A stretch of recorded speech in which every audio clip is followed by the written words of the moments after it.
Whether you know it or not, honeybees play a very important role in the food and fiber that we all enjoy every day. But Mother Nature's little black and gold pollinators and their beekeepers are now facing a very serious problem that threatens honeybee populations nationwide. There's an estimated 125,000 beekeepers in the United States. Some are large scale, but the vast majority are hobbyists with less than 25 hives. Billings, Montana's Brian Bross is one of those hobbyists who, after a long career in the medical industry, decided to give beekeeping a try. I love it. The more I learn about bees, the more fascinating they are and the more impressive they are. And it's extremely rewarding. It takes a fair amount of work. Bees have pests and diseases that you have to deal with. But it's a lot of fun, and they're just incredible little creatures.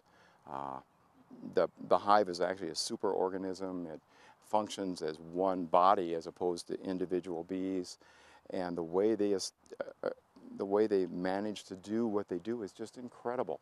As I told you earlier, when you eat a teaspoon of honey, that's the life's work of 12 bees, and the only way they do it is by working together, and how they establish what they need to do, it's amazing.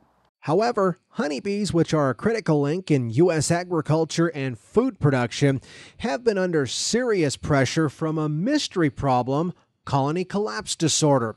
Dan Sloan is store director for one of the Billings Albertsons grocery stores and says the general public doesn't always connect the food that they're buying to honeybees. As you can see behind us, we've got the signs out here, but there is no produce. A lot of our, as far as fruits, a lot of fruits, lemons, limes, apples, oranges, those type of things, that they cannot be produced without honeybees pollinating the flowers and stuff.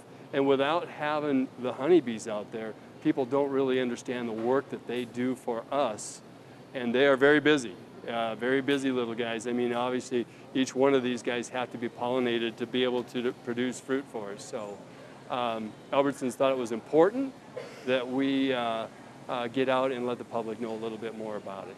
Colony losses are a very serious problem for beekeepers, and Brian Bross explains what he's doing to try to keep every one of his honeybees alive.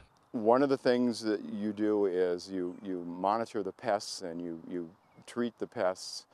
It's a little difficult because unfortunately the things that knock the pests down also are hard on the bees, so it's called integrated pest management. You do things to control the pests without injuring the bees. And in case you're wondering, last year honeybees produced 178 million pounds of honey, with North Dakota holding on to the rank as the #1 honey producing state in the nation. Reporting for the Northern Ag Network, I'm Russell Nemitz.